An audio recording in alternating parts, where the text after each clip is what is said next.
Assalamualaikum warahmatullahi wabarakatuh. Pada video kali ini saya akan menjelaskan tentang sejarah perkembangan literasi informasi dan perkembangan praktik literasi informasi. Yang pertama yaitu sejarah perkembangan literasi informasi.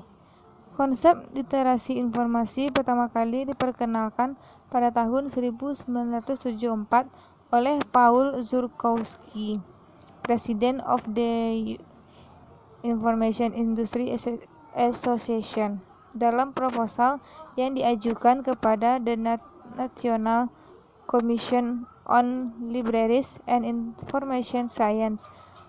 Paul Zurzkowski merekomendasikan bahwa program nasional dibentuk untuk mencapai literasi informasi yang universal pada dekade berikutnya.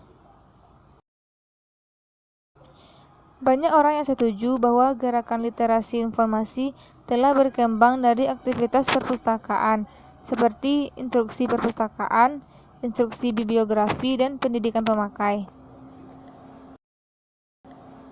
Sepanjang 1980-an, pustakawan, ahli komunikasi, dan pendidik memberikan kontribusi terhadap pengembangan definisi literasi informasi.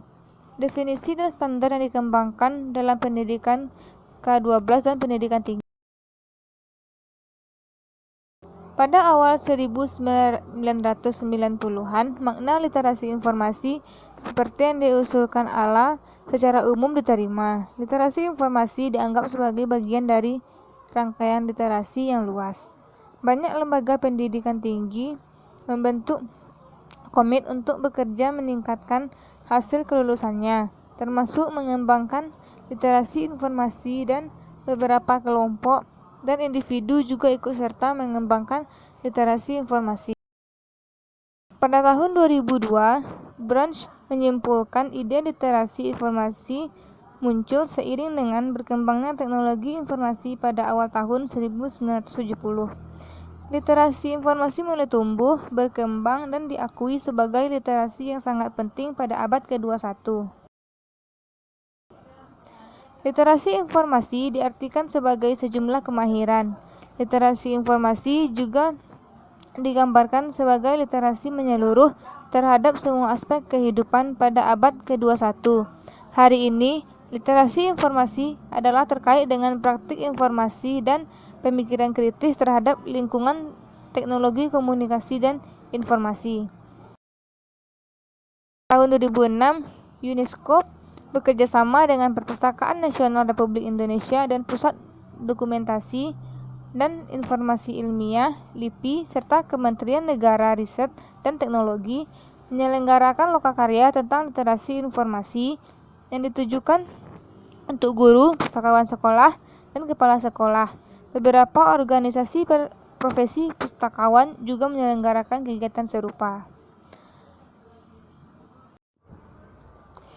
Selanjutnya yaitu perkembangan praktik literasi informasi.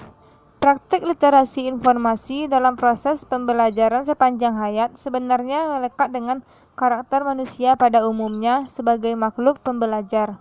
Sesuai dengan pekerjaannya, manusia melakukan proses belajar guna meningkatkan kemampuan diri. Sejalan dengan telah banyaknya lembaga formal yang bergerak dalam dunia pendidikan dan pembelajaran, praktik literasi informasi pun dilakukan secara lebih terprogram. Sekarang, program-program literasi informasi dan media sudah dilakukan oleh institusi perpustakaan di semua jenisnya.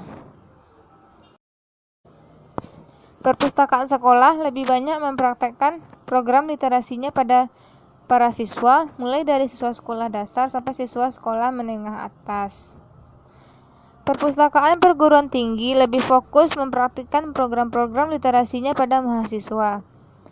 Pada awal perkuliahan, mahasiswa dikenalkan dengan segala fasilitas pembelajaran yang dimiliki oleh perguruan tinggi. Untuk bidang literasi informasi biasanya dilakukan oleh perpustakaan perguruan tinggi. Sementara itu, di perpustakaan umum, praktek literasi melekat dengan kegiatan yang secara rutin diprogramkan oleh perpustakaan. Perpustakaan secara proaktif memperkenalkan segala informasi dan sumber-sumber informasi yang dikelolanya kepada masyarakat.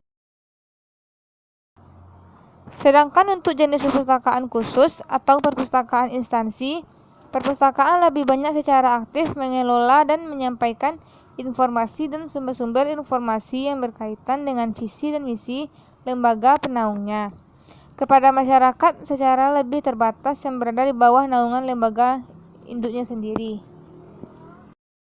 Mungkin hanya itu yang bisa saya sampaikan.